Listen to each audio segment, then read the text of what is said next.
প্রত্যেক মানুষের জীবনে এমন কিছু সময় আসে যখন আপনি ভালো কাজ করুন কিংবা খারাপ, মানুষ আপনাকে নিয়ে কথা বলবেই। এটাই বাস্তবতা। আমাদের চারপাশে সবসময় এমন কিছু মানুষ থাকবে যারা সমালোচনা করবে, বিচার করবে, কিন্তু এর মানে এই নয় যে আপনি থেমে যাবেন। যদি আপনি ভালো কিছু করার চেষ্টা করেন, কিছু লোক বলবে এটা খুব সাধারণ, এতে কি আছে, কিন্তু আপনি জানেন আপনার এই কাজেই অনেক কিছু আছে।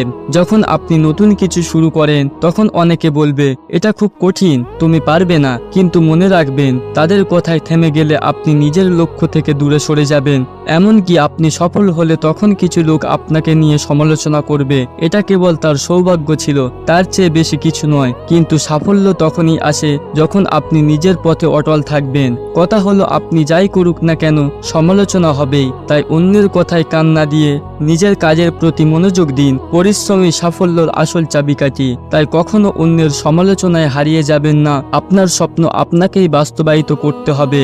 আল্লাহ আমাদের সবাইকে সঠিক পথে এগিয়ে যাওয়ার তৌফিক দান করুক। আমিন।